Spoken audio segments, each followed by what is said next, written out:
নমস্কাৰ সুপ্ৰভাত a good morning 18 ষ্টুডিঅ'ত মই কৃপাঞ্চল প্ৰাজবংশী প্ৰথমটো খবৰ প্ৰাক্তন মুখ্যমন্ত্ৰী প্ৰয়াত হিতেশ্বৰ শইকীয়াৰ সৰু পুত্ৰ অৰ্থাৎ কনিষ্ঠ পুত্ৰ অশোক শইকীয়া গ্ৰেপ্তাৰ কৰিছে CBIয়ে এছকাৰ্ড বেংকৰ ঋণ কেলেংকাৰীত গ্ৰেপ্তাৰ কৰা হৈছে অশোক শইকীয়াক গোচৰত দোষী সাব্যস্ত হৈছিল অশোক শইকীয়া সৰু মটৰীয়াস্থিত ঘৰত অভিযানৰ পাছতে গ্ৰেপ্তাৰ কৰা হৈছে পল্টন বজাৰ থানাত ৰুজু হৈছিল কেলেংকাৰীৰ গোচৰ পৰৱৰ্তী সময়ত CBIলৈ হস্তান্তৰ কৰা হৈছে এই গোচৰ CBIয়ে পিছ দুৱাৰেদি লৈ যায় অশোক শইকীয়াক CBIৰ কলকাতা শাখাত 5/E/2001 আৰু 6/E/2001 নম্বৰত ৰুজু হৈছিল গোচৰ শেহতীয়া আৰু গুৰুত্বপূৰ্ণ খবৰ জনাইছো পুনৰ এবাৰ প্ৰাক্তন মুখ্যমন্ত্ৰী প্ৰয়াত হিতেশ্বৰ শইকীয়াৰ সৰু পুত্ৰ অশোক শইকীয়াক গ্ৰেপ্তাৰ কৰা হৈছে CBIয়ে গ্ৰেপ্তাৰ কৰিছে এছকাৰ্ড বেংকৰ ঋণ কেলেংকাৰীত গ্ৰেপ্তাৰ কৰা হৈছে অশোক শইকীয়াক গোচৰত দোষী সাব্যস্ত হৈছিল অশোক শইকীয়া সৰু মটৰীয়াস্থিত ঘৰত অভিযানৰ পাছতে গ্ৰেপ্তাৰ কৰা হৈছে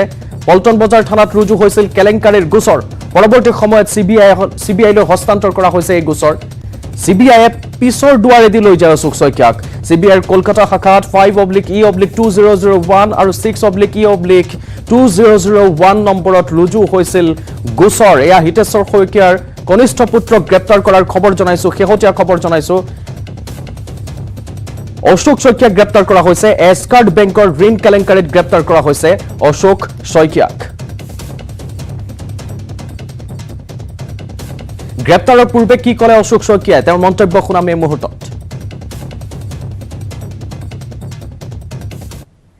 কেছ হয় এইটো AGPৰ দিনত আমাৰ কংগ্ৰেছ চৰকাৰ ভাঙি যোৱাৰ পিছত এছকাৰ্ড বেংকৰ হৈ পেলাই অসম চৰকাৰে এটা CBIৰ ওপৰত এটা কেছ কৰিছিলে এই কেছটোক লৈ পেলাই জড়িত কৰিছিলে মোকো আৰু এইটো কেছৰ লগত অলৰেডি এটা কেছ নাছিলে দুটা তিনিটা কেছ আছিলে এটা কেছত অলৰেডি এপিলত চলি আছে দ্বিতীয় কেছটো হ'ল এটা সামান্য এটা ঋণ লোৱাৰ কাৰণে এটা কোম্পানীৰ নামত 9 লাখ টকাৰ এটা লোন আৰু সেই লোনটো লোৱা হৈছিলে 96-97 পিৰিয়ডত লোৱা হৈছিলে আৰু বেংকক উভতাই দিয়া হ'ল 2010-11 মানতে সেটেলমেণ্ট কৰি পেলাই কিন্তু বেংকে যিহেতু CBI কোৰ্টত কেছটো ৰুজু হৈ যোৱাৰ পিছত বেংকে নিজে গৈ পেলাই কোৰ্টত যিহেতু জনোৱা নাছিলে কাৰণে কেছটো ইমান দিনে হিয়াৰিঙৰ পিছে পিছে এটা দুটাকৈ ডেট আহি থাকে এতিয়া মোৰ ওচৰত আজি CBI দলটো আহিছিলে অহা 9 তাৰিখে 9 নৱেম্বৰৰ দিনাখন কোৰ্টত এটা হিয়াৰিং ডেট আছে সেইটোকে তেওঁলোকে মোক অৱগত কৰিলে আৰু মই সেইটো কাৰণে এপিয়াৰ কৰিম এইখন চিঠি লোন কেছটোৰ লগত অলৰেডি সেটেলমেণ্ট হৈ যোৱা 2011 চনতে ইয়াৰ তলত লিখিও দিছে যে কোনো লোন নাই লোনখিনি নিষ্পত্তি হৈ গৈছে কিন্তু এইটো বেংকে এটা ভুল কৰিলে এটা কিবা কাৰণ পলিটিকেল চক্ৰান্ত হ'ব পাৰে মই ইয়াত কমেণ্ট দিয়াটো উচিত নহয় যিহেতু কেছটো কোৰ্টত আছে বেংকে জনাব লাগিছিলে CBI কোৰ্টক যে তেখেতৰ লোনটো অলৰেডি নিষ্পত্তি হৈ গ'ল বুলি আৰু কোৰ্টে যেতিয়ালৈকে বেংকৰ পৰা নেপায় মোৰ কথা মতে চলিলে নহ'ব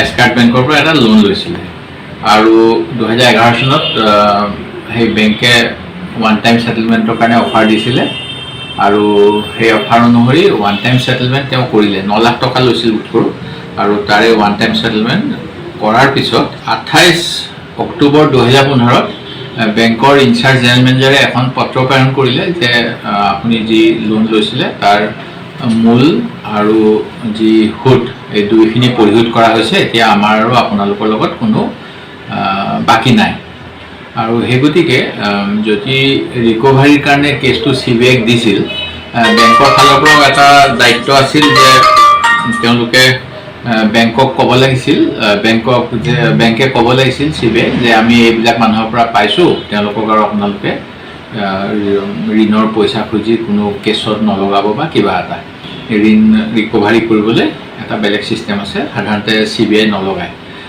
কিন্তু এই ক্ষেত্ৰত মই মোৰ যি ভাই অশোক শইকীয়া অধিবক্তাক এইমাত্ৰ সুধিলোঁ তেওঁ ক'লে যে এইটো প্ৰকৃততে এনেকুৱা কোনো কেছেই হ'ব নালাগিছিল CBI এৰেষ্ট কৰিব লগা নাছিল এতিয়া কৰিছে আদালতৰ পৰা ন্যায় পাব নিশ্চিতভাৱে আৰু তেওঁ দিব লগাখিনি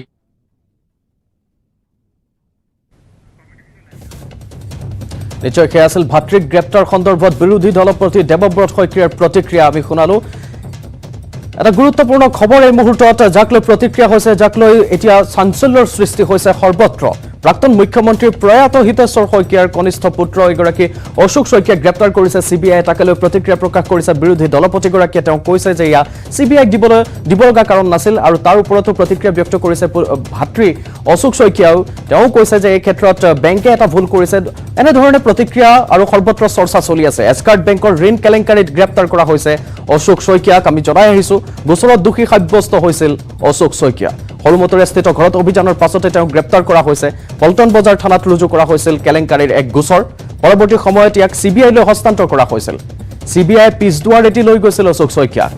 চিবিআইৰ কলকাতা শাখাত 5/E/2001 আৰু 6/E/2001 নম্বৰত গোচৰ ৰুজু কৰা হৈছিল। আমাৰ সৈতে সংযুক্ত হৈছে জ্যেষ্ঠ সাংবাদিক ভাস্কৰ হাজৰিকা।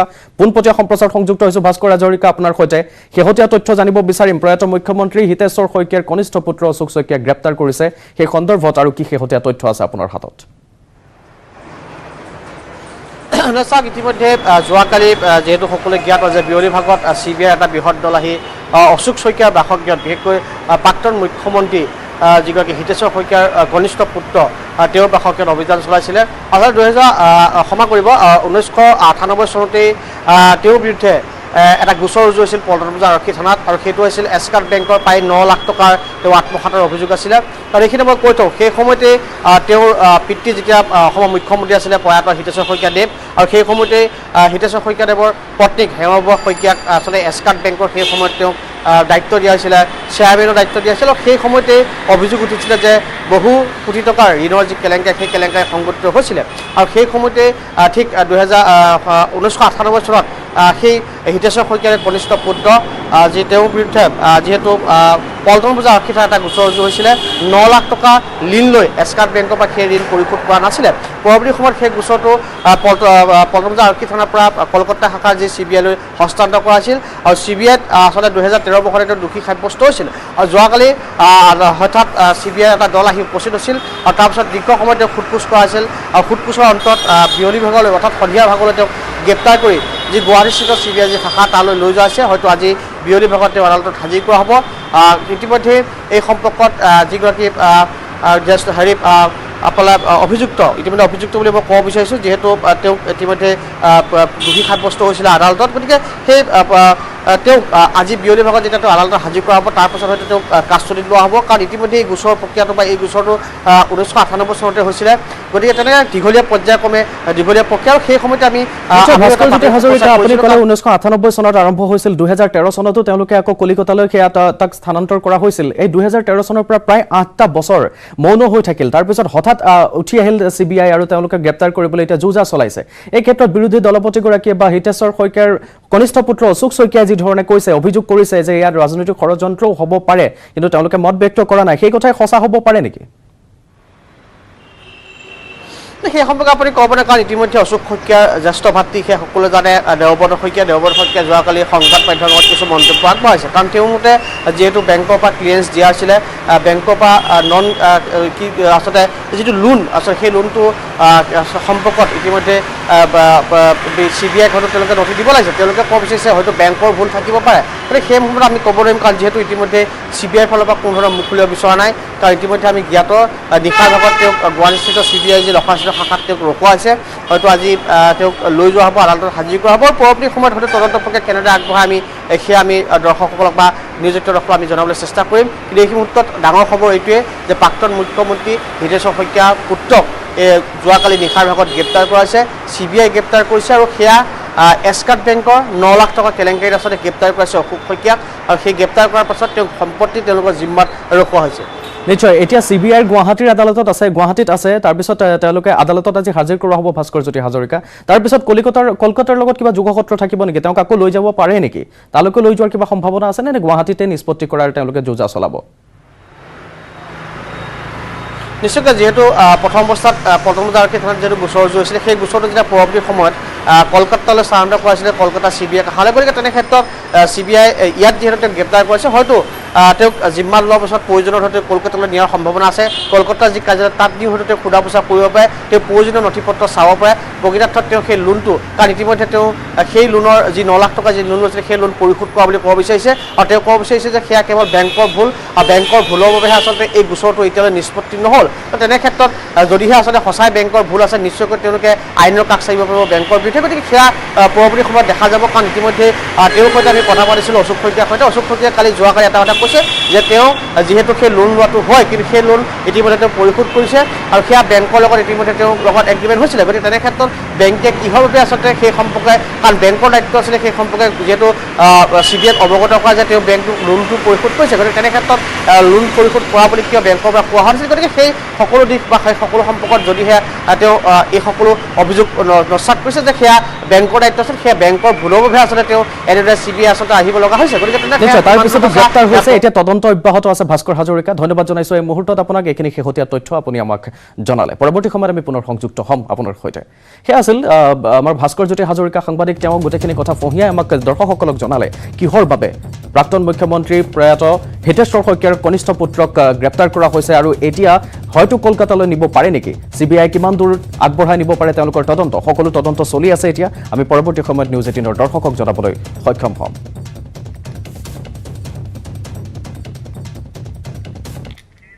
আহিছো পৰৱৰ্তী খবৰলৈ আজি লামডিং বনাঞ্চলত চলিব উচ্ছেদ দুদিন ধৰি প্ৰশাসনে চলাব উচ্ছেদ অভিযান আজি পুৱাৰ পৰা উচ্ছেদ অভিযান আৰম্ভ কৰিছে ইতিমধ্যে প্ৰশাসনে উচ্ছেদ চলোৱা হ'ব লামডিং বনাঞ্চলৰ ভেটনলা আৰু কমৰ পানী বেদখল স্থলীত প্ৰায় 500 হেক্টৰ ভূমিত উচ্ছেদ চলাব প্ৰশাসনে উচ্ছেদৰ বাবে ইতিমধ্যে অতিৰিক্তভাৱে মুঠ 7টা কোম্পানী মতায়ন কৰা হৈছে ইয়াৰে ভিতৰত 4টা কোম্পানী CRPF আৰু 3টা কোম্পানী অসম বেটেলিয়নৰ বিশাল আৰক্ষী বাহিনীক লগত লৈ আৰক্ষী অধীক্ষক উপায়ুক্ত আৰু বন বিভাগৰ শীৰ্ষ বিষয়াই তন্নকৈ নিৰীক্ষণ কৰি আছে বেদখলস্থলী ইতিমধ্যে উচ্ছেদৰ পূৰ্বে বনাঞ্চল ত্যাগো কৰিছে একাংশ বেদখলকাৰীয়ে এক খবৰ জনাইছো অতি গুৰুত্বপূৰ্ণ খবৰ আজিৰ দিনটোৰ লামডিং বনাঞ্চলত চলিব উচ্ছেদ অভিযান এটাৰ পাছত আন এটা অঞ্চলত বেদখলকাৰী যিসকলে কবলত পৰিছে সেইসমূহ স্থান বেদখলকৃত স্থানসমূহ উচ্ছেদ চলি আছে আজি লামডিঙত বনাঞ্চলত চলিব লামডিঙৰ বনাঞ্চলসমূহত চলিব উচ্ছেদ অভিযান দুদিন ধৰি প্ৰশাসনে এই উচ্ছেদ অভিযান অব্যাহত ৰাখিব আজি পুৱাৰে পৰাই ইতিমধ্যে উচ্ছেদ অভিযান আৰম্ভ কৰিছে প্ৰশাসনে উচ্ছেদ চলোৱা হ'ব লামডিং বনাঞ্চলৰ ভেটনলা আৰু কমৰ পানী বেদখলস্থিত স্থানসমূহত প্ৰায় 500 হেক্টৰ ভূমিত উচ্ছেদ চলাব প্ৰশাসনে উচ্ছেদৰ বাবে ইতিমধ্যে অতিৰিক্তভাৱে মুঠ 7টা কোম্পানী মোতায়েন কৰা হৈছে ইয়াৰ ভিতৰত 4টা কোম্পানী CRPF আৰু 3টা কোম্পানী অসম বেটেলিয়নৰ বিশাল আৰক্ষী বাহিনীক লগত লৈ আৰক্ষী অধীক্ষক উপায়ুক্ত আৰু বন বিভাগৰ শীৰ্ষ বিষয়াই তন্নকৈ নিৰীক্ষণ কৰি আছে বেদখলস্থলী ইতিমধ্যে উচ্ছেদৰ পূৰ্বে বনাঞ্চল ত্যাগো কৰিছে একাংশ বেদখলকাৰীয়ে আমাৰ হাতত প্ৰতিক্ৰিয়া আছে আমি শুনাম আমাৰ ফালৰ পৰা আজি মাইকিঙো কৰাইছোঁ যিহেতুকে এইটো আমাৰ গুৱাহাটী হাইকোৰ্ট অনাৰেবল গুৱাহাটী হাইকোৰ্টৰ নিৰ্দেশ মৰ্মে গোটেইখিনি হৈ আছে সেই কথাখিনি আমি মানুহক জনাইছোঁ আৰু তেওঁলোকে আমাৰ লগত এতিয়ালৈ কোঅপাৰেট কৰি আছে আমাৰ সাফিচিয়েণ্ট ফ'ৰ্চো আহিছে আমি আশা কৰোঁ যে কোনো ধৰণৰ অপ্ৰীতিকৰ ঘটনা নোহোৱাকৈ আমি এই অভিযানটো সফল কৰিব পাৰিম 4 কোম্পানী CRPF প্লাছ আমাৰ ষ্টেট পুলিচৰ আৰু বেটেলিয়ন সকলো আহি পাইছে এতিয়াও আহি আছে কাইলৈ ৰাতিপুৱালৈ আমি ফুল ষ্ট্ৰেংথটো এতিয়া আমাৰ প্ৰথম পৰ্যায়ত আমাৰ টাৰ্গেট হৈছিলে 500 হেক্টৰ কিন্তু এতিয়া চাওঁ যদি 500 হেক্টৰতকৈ যদি আমি অধিক কৰিব পাৰোঁ অধিক কৰিম আৰু গোটেইখিনি কৰা মেলাৰ ওপৰতহে আমাৰ গোটেই তথ্যখিনি আমি পাই যাম দেশৰ ক্ৰীড়া ক্ষেত্ৰৰ সৰ্বোচ্চ সন্মান মেজৰ ধ্যানচন্দ খেল ৰত্ন বঁটাৰ প্ৰাপ্তিটো অপ্ৰত্যাশিত আছিল বুলি মন্তব্য কৰিছে অসম গৌৰৱ লাভলীনা বৰগোহাঁই দেশৰ সৰ্বোচ্চ ক্ৰীড়া সন্মান লাভ কৰাৰ পিছত সৰু পথাৰৰ ঘৰত উপস্থিত হৈ এই মন্তব্য কৰিলে লাভলীনাই কেইটামান দিন ঘৰত কটাই বেংগালুৰুলৈ ৰাওনা হ'ব লাভলীনা বৰগোহাঁই 4 ডিচেম্বৰৰ পৰা অনুষ্ঠিত হ'ব লগা বিশ্ব বক্সিং চেম্পিয়নশ্বিপৰ বাবে বেংগালুৰুতে চলোৱা প্ৰস্তুতি শিবিৰত যোগ দিব বক্সাৰগৰাকীয়ে এক অপ্ৰত্যাশিত এই সন্মান বুলি তেওঁ উল্লেখ কৰিছে আমাৰ হাতত তেওঁৰ প্ৰতিক্ৰিয়া আছে শুনাব বিচাৰিম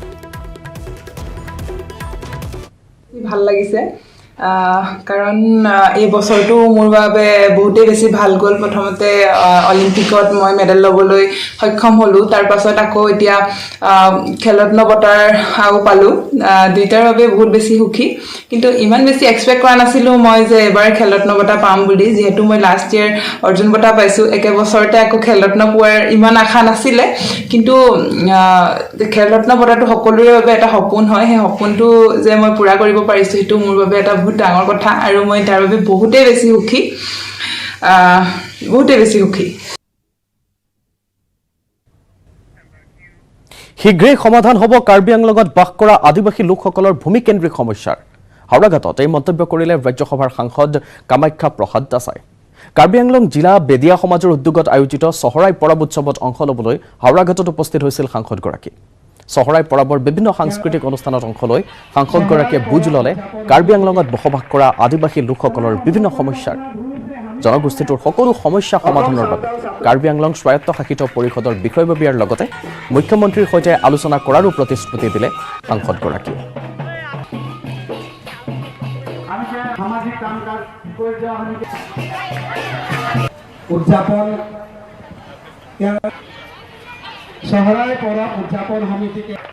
আমাৰ ইয়াৰ যিখিনি মানুহ আছে সেই মানুহখিনিয়ে নিজৰ সংস্কৃতি ৰক্ষা কৰিবৰ কাৰণে যিটো প্ৰচেষ্টা চলাইছে আৰু পঞ্চমবাৰৰ কাৰণে চহৰাই পৰৱ উদযাপন কৰিছে, মই তেখেতসকলক শুভেচ্ছাও দিছোঁ। আৰু ভৱিষ্যত দিনত কেৱল সংস্কৃতিৰ দ্বাৰাই নহয়, আৰ্থসামাজিক উন্নয়নৰ কাৰণেও যিবিলাক ব্যৱস্থা কৰিব লাগে সেইখিনি আমাৰ যিমানখিনি সহায় কৰিব লাগে সেইখিনি সহায় কৰিম। মাটিৰ পট্টাকে আৰম্ভ কৰি বিভিন্ন ধৰণৰ সমস্যাবিলাক আছে, তেখেতসকলে মোক অৱগত কৰিছে। মই কাৰ্বি আংলং অট'নমাছ কাউন্সিল আৰু মাননীয় মুখ্যমন্ত্ৰী ডক্টৰ হিমন্ত বিশ্ব শৰ্মা ডাঙৰীয়া তেখেতৰ লগত আলোচনা কৰি এই সমস্যাবিলাক সমাধান কৰাৰ কাৰণে নিশ্চিতভাৱে চেষ্টা কৰিম। তেখেতসকলে জনজাতিকৰণৰ পৰা আৰম্ভ কৰি বিভিন্ন ধৰণৰ বিষয়বিলাক কৈছে।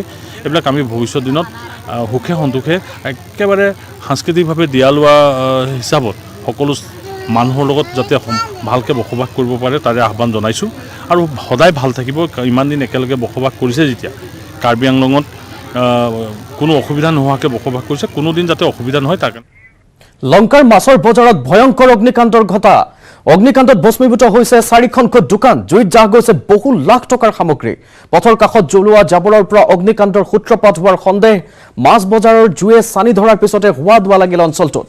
বহু সময়ৰ চেষ্টাৰ পিছত অগ্নি নিৰ্বাপক বাহিনীৰ 3খন গাড়ীয়ে নিৰ্বাপিত কৰিবলৈ সক্ষম হয় জুই। ইয়াক খবৰ জনাইছিল লংকাৰ মাছৰ বজাৰত ভয়ংকৰ অগ্নিকাণ্ডৰ ঘটনা সংঘটিত হৈছে। নিউজ 18ৰ দৰ্শকক দৃশ্যাৱলী দেখুৱাইছো। অগ্নিকাণ্ডত ভস্মীভূত হৈছে 4খনকৈ দোকান। জুইত জাহ গৈছে বহু লাখ টকাৰ সামগ্ৰী। পথৰ কাষত জ্বলোৱা জাবৰৰ পৰা অগ্নিকাণ্ডৰ সূত্ৰপাত হোৱাৰ সন্দেহ কৰিছে। মাছৰ বজাৰত জুয়ে চানি ধৰাৰ পিছতে হোৱা দোৱা লাগিছে অঞ্চলটোত। বহু সময়ৰ চেষ্টাৰ পিছত অগ্নি নিৰ্বাপক বাহিনীৰ 3খন গাড়ীয়ে নিৰ্বাপিত কৰিবলৈ সক্ষম হয় জুই। এয়া দৃশ্য লংকাৰ। ভয়ংকৰ অগ্নিকাণ্ডৰ সূত্ৰপাত হৈছে লংকাৰ মাছৰ বজাৰত। ভস্মীভূত হৈছে 4খনকৈ দোকান। জাহ গৈছে বহু লাখ টকাৰ সামগ্ৰী। কাষত জ্বলোৱা জাবৰৰ পৰা অগ্নিকাণ্ডৰ সূত্ৰপাত হৈছে। মাছৰ বজাৰ জুয়ে চানি ধৰাৰ পিছত হোৱা দোৱা লাগিছে। বহু সময়ৰ চেষ্টাৰ পিছত অগ্নি নিৰ্বাপক বাহিনীৰ 3খন গাড়ীয়ে জুই নিৰ্বাপিত কৰিবলৈ সক্ষম হয়। অৱশ্যে কোনো লোক হতাহত হোৱাৰ খবৰ অহা নাই। এয়া হোজাইৰ লংকাৰ পৰা।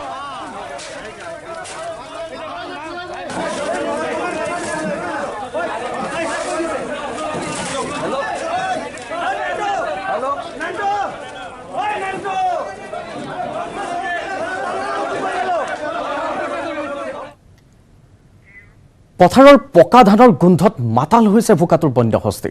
পকা ধান খাবলৈ মেঘালয়ৰ গাৰো পাহাৰৰ পৰা ভৈয়ামলৈ নামি আহিছে জাকে জাকে হাতী। পথাৰত বন্যহস্তীৰ ভৰি থকাৰ বাবে ধান দাব পৰা নাই কৃষকে। বহু চেষ্টা কৰিও পথাৰৰ পৰা হাতীৰ জাকটো খেদি পঠিওৱাত বিফল হৈছে বন বিভাগৰ দল। চকুৰ আগতে বছৰৰ শ্ৰমৰ ফচল হাতীৰ জাকটোৱে খাই শেষ কৰাত মূৰে কপালে হাত দিব লগা হৈছে এতিয়া কৃষকসকলে। কেৱল পথাৰতে নহয়, পকা ধানৰ গোন্ধ পাই পথাৰৰ পৰা নামি অহা হাতীৰ জাকটো ঘূৰি ফুৰিছে এতিয়া গাঁৱৰ বাটে পথে।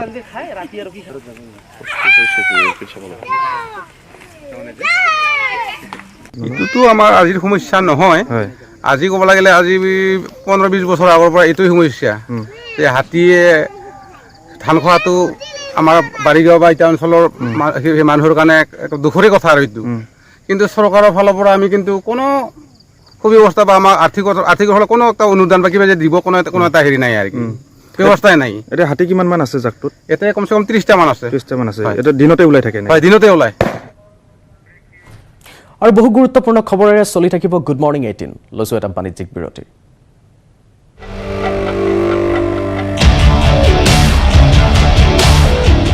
I really commend Network 18's Teenage Conversations initiative. It's not only topical, but it's also very timely given the recent horrific incident in Assam in which a little small child was killed by 3 other very small children. I think as far as sex education goes, the age to start it is going down and down given the explosion of digital media around us. And the awareness need to be created not only by the parents or the family, but also by the schools and the society at large.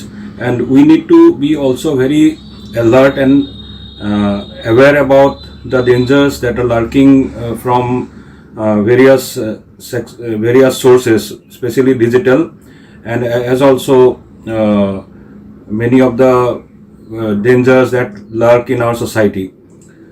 I think this campaign will go a long way in starting a movement, and I hope it is not a one-off movement, but it's going to be a long-term one.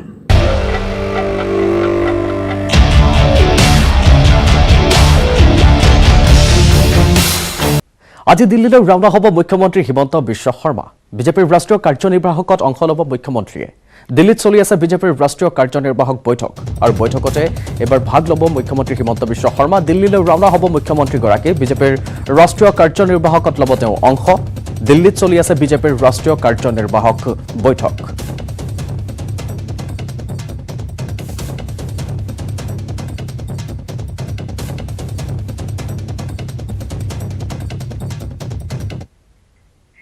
BJP এতিয়াও শীৰ্ষত উপনীত হোৱা নাই কেৰালা তামিলনাডু অন্ধ্ৰপ্ৰদেশ উৰিষ্যা তেলেংগানাত এতিয়াও খোপনি পুতিবলৈ সক্ষম হোৱা নাই বিজেপিয়ে নতুন দিল্লীত অনুষ্ঠিত বিজেপিৰ ৰাষ্ট্ৰীয় কাৰ্যনিৰ্বাহক বৈঠকত এই মন্তব্য কৰিলে দলটোৰ ৰাষ্ট্ৰীয় সভাপতি জেপি নড্ডাই ৰাষ্ট্ৰীয় কাৰ্যনিৰ্বাহকত প্ৰধানমন্ত্ৰী নৰেন্দ্ৰ মোদী বিজেপিৰ সভাপতি জেপি নড্ডাৰ লগতে বিজেপিৰ শীৰ্ষ নেতৃত্বৰ অংশগ্ৰহণ কৰে হেঙেৰাবাৰীৰ পৰা ভাৰ্চুৱেলি কাৰ্যনিৰ্বাহকত অংশ লয় ৰাজ্যিক বিজেপিৰ নেতৃত্বই ভাৰ্চুৱেলি অনুষ্ঠানত অংশগ্ৰহণ কৰে মুখ্যমন্ত্ৰী ডক্টৰ হিমন্ত বিশ্ব শৰ্মাই এই কাৰ্যনিৰ্বাহকতে বিজেপিয়ে এতিয়াও ভেটি সুদৃঢ় কৰিবলৈ সক্ষম নোহোৱাৰ ৰাজ্যসমূহৰ 10,40,000 পুলিং বুথত পৃষ্ঠা প্ৰমুখ নিযুক্তি দিয়াৰ সিদ্ধান্ত গ্ৰহণ কৰা হয় এই পৃষ্ঠা প্ৰমুখসকলে অনাগত সমাহত প্ৰধানমন্ত্ৰী নৰেন্দ্ৰ মোদীৰ মন কি বাত সাধাৰণ লোকৰ মাজলৈ লৈ যাবলৈ চেষ্টা চলাব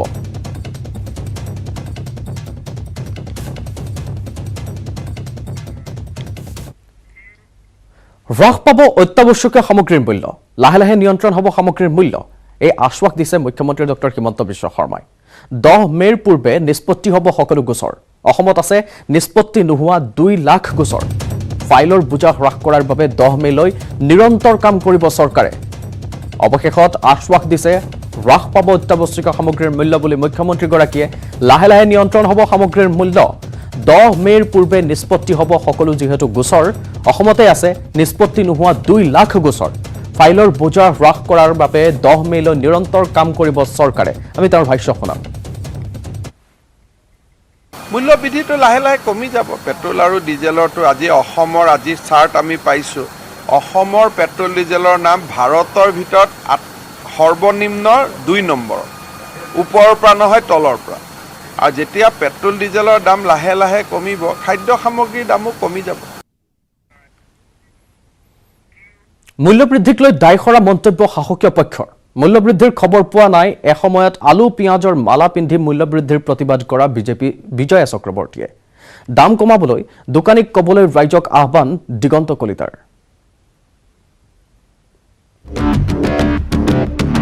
খাদ্য সামগ্ৰীৰ মূল্য বৃদ্ধি সংবাদ মাধ্যমৰ হে সৃষ্টি জনতাৰ মাজত মূল্য বৃদ্ধিক লৈ নাই কোনো প্ৰতিক্ৰিয়া ৰাষ্ট্ৰীয় কাৰ্যনিৰ্বাহকৰ প্ৰাক মুহূৰ্তত এক উদ্ভট মন্তব্যৰে ফোকাছলৈ অহাৰ চেষ্টা দীৰ্ঘদিনে নীৰৱ হৈ থকা বিজেপি নেত্ৰী বিজয় চক্ৰৱৰ্তীৰ মানুহে কয় যে বস্তু দাম বাঢ়িছে আমি কি কৰিম উপায়টো নাই আমাৰ পেপাৰ মিডিয়া এইবিলাকত যিমান মানে হৈছে উত্তাল ৰাইজে দুখ পালেও কিন্তু সিমান আপত্তি নাই কৰা নহ'লে আমাৰ উপ নিৰ্বাচনত 5টাকৈ বিধায়ক জিকিলে শাসকীয় পক্ষৰ যেন চকু নপৰা হৈছে মূল্য বৃদ্ধি চকুত পৰিলেও তাৰ বাবে যেন চৰকাৰ অথবা যোগান বিভাগৰ কৰণীয় একো নাই। কমলপুৰৰ বিধায়ক দিগন্ত কলিতাই যোগান বিভাগক আহ্বান জনোৱাৰ সলনি ক'লে তেলৰ দাম কমিছে, এতিয়া বস্তুৰ দাম কমাবলৈ ৰাইজে দোকানীক কওক। আৰু 2-1 সপ্তাহৰ ভিতৰত দেখিব সকলো বয় বস্তুৰ দাম কমিব। আৰু ৰাইজকো আহ্বান জনোৱা হৈছে যে আপোনালোকে যেতিয়া পেট্ৰল আৰু বিশেষকৈ ডিজেলৰ দাম যেতিয়া কমিছে, ৰাইজে এতিয়া ধৰিব লাগে দোকানীবিলাকক যে এতিয়াতো ডিজেলৰ মূল্য কমিছে, সমগ্ৰ ভাৰতবৰ্ষতো কমিছে আৰু অসমততো আৰু কমিছে। তে মূল্য বৃদ্ধি ৰোধ হোৱাটো একেবাৰে মুখ্যমন্ত্ৰী মহোদয় থিতাতে ব্যৱস্থাটো কৰিছে। বজাৰত বৃদ্ধি পোৱা সামগ্ৰীৰ মূল্যৰ আঁৰত চৰকাৰক নিৰ্দোষী সজাবলৈ গৈ প্ৰাক্তন সাংসদ বিজয়া চক্ৰৱৰ্তীয়ে গালে চৰকাৰৰ প্ৰশস্তি। মূল্যবৃদ্ধি অকল চৰকাৰে কণ্ট্ৰল কৰিব নোৱাৰে। মূল্যবৃদ্ধিৰ কাৰণে গ্ৰাহক বেপাৰী দুয়োটা লাগিব। আজি ইয়াতে পাণ দোকানখনত যদি এখন তামোলৰ দাম 10 টকা কৰে, এতিয়া চৰকাৰে কেনেকৈ সেইখন কণ্ট্ৰল কৰিবলৈ আহিব? মানে মূল্যবৃদ্ধি হোৱা নাই, মই মূল্যবৃদ্ধি নাহে বুলি কোৱা নাই। মূল্যবৃদ্ধি স্বত্তেও 5টাকৈ বিধায়কক জিকাই আনিছে, যিটো ভাৰতবৰ্ষত নাই হোৱা। এইগৰাকী প্ৰাক্তন সাংসদ বিজয়া চক্ৰৱৰ্তীয়ে কংগ্ৰেছৰ কাৰ্যকালত মূল্যবৃদ্ধিৰ বিৰুদ্ধে আলু পিঁয়াজৰ মালা পিন্ধিছিল। কৈফিয়ত হিচাপে বিজয়া চক্ৰৱৰ্তীয়ে ক'লে সেয়া আছিল হেনো ৰাজনীতি। গতিকে ইয়াত কথাটো হৈছে পলিটিক্সটো ৰাজনীতি কৰিবই লাগিব ন। সেইটো ৰাজনীতি মই নাই কোৱা। সেই সময়ত আমি চিৰিয়াছ আছিলোঁ, কাৰণ সেই সময়ত বস্তু বাহানি ক'ভিডো হোৱা নাছিলে আৰু সেই সময়ত মানে বানপানী হৈ পেলাই শস্য ইত্যাদি ধ্বংস হোৱা নাছিল। কেমেৰা পাৰ্চন প্ৰভাস সিঙৰ সৈতে বলেন ভট্টাচাৰ্যৰ report, news 18 Assam north east. পানীৰ দৰত বিক্ৰী হৈছে ফ্ৰিজ, আলমাৰী, সোফা, এচি। দিছপুৰতে বহিছে এই বিশেষ বজাৰখন। সচিবালয়ৰ চৌহদত নিলাম হৈছে 5 বছৰ পুৰণি 41 বিধ সামগ্ৰী। পুৰণি সামগ্ৰীৰ এখন বিক্ৰীৰ বজাৰ। কম মূল্যত বিক্ৰী হৈছে ফ্ৰিজ, এচি, আলমিৰা, সোফা। পিছে ক'ত এই বজাৰখন? এই দৃশ্য সচিবালয় চৌহদত। নতুন মন্ত্ৰী বিধায়ক, গতিকে আৱাসৰ বস্তুসমূহো নতুন হ'বই লাগিব, যাৰ বাবে পানীৰ দৰত বিক্ৰী হৈছে MLA হোষ্টেলত মন্ত্ৰী বিধায়কে ব্যৱহাৰ কৰা এপদ সম্পত্তি। দুদিনীয়াকৈ হোৱা নিলাম প্ৰক্ৰিয়াত সচিবালয়ৰ কৰ্মচাৰীয়ে কিনিছে মন পচন্দৰ সম্পত্তিসমূহ। ফ্ৰিজ, আলমাৰী, সোফাৰ পৰা আৰম্ভ কৰি 5 বছৰ পুৰণি সামগ্ৰীসমূহ ক্ৰয় কৰিছে এইসকল লোকে। কোনোৱে যদি ক্ৰয় কৰিছে এচি, আন কোনোৱে ক্ৰয় কৰিছে মন্ত্ৰী বিধায়কে ব্যৱহাৰ কৰা চকী টেবুল। এইটো আমাৰ অকশ্যন যোৱাকালিৰ পৰা আমাৰ এনে অসম বিধানসভাৰ বিষয়া কৰ্মচাৰীৰ মাজতে অকশ্যনটো চলি আছে। এইটো ডিউ এপ্ৰুভেল অফ দি অথৰিটি এনেকৈ যোৱাকালিৰ পৰা আৰম্ভ হৈছে। বিভিন্ন ধৰণৰ আইটেমবিলাক হ'ল ষ্টীল আলমিৰা আছে, উডেন কেবিন আছে, এনে 41 বিধৰ সামগ্ৰী আছে। তাৰে ভিতৰত যদি এটা আইটেমতে ধৰি লওক কিছুমানত 27, কিছুমানত 75, কিছুমানত 36, কিছুমানত 80 এনেকুৱাকৈ আছে। দামবিলাক গভৰ্ণমেণ্টে যেনেকুৱাকৈ বান্ধি দিছে গভৰ্ণমেণ্টে তেনেকুৱা, মানে 100ৰ পৰা 2100 টকালৈকে আছে। 5 বছৰ পুৰণি 41 বিধ সামগ্ৰী নিলাম কৰা হৈছে অসম সচিবালয় চৌহদত, যাৰ নিলাম মূল্য নিৰ্ধাৰণ কৰা হৈছে 100 টকাৰ পৰা 2700 টকালৈ। কেৱল সচিবালয়ৰ কৰ্মচাৰীক দিয়া হৈছে এই নিলামত ভাগ লোৱাৰ সুবিধা। সাধাৰণ লোকৰ বাবে 13 নৱেম্বৰত মুকলি কৰা হ'ব নিলাম প্ৰক্ৰিয়া। শনিবাৰৰ দিনটোত 4,20,000 টকাৰ সামগ্ৰী বিক্ৰী হ'ল অসম সচিবালয়ৰ চৌহদত। মই টেবুল এখন লৈছোঁ, ঠিকে আছে দাম হিচাপত 1600 টকা। চৰকাৰীটো মোৰ হিচাপত ঠিকে আছে, মই যিটো পাইছোঁ আৰু। ফ্ৰিজ ল'লোঁ 2টা, চকী এখন ল'লোঁ। কালি লৈছিলোঁ ডানলফ 2টা ছেট। দামবোৰ কালিতো বহুত হাই দাম মাতিছে। আজি ইমান দাম নাই, 600 টকাত ফ্ৰিজ পাইছোঁ, কালি মোৰ পৰা 2000 টকাত ফ্ৰিজ লৈছে। কেমেৰা পাৰ্চন প্ৰভাসৰ সৈতে Hirakjyoti Malakar, news 18 Assam north east.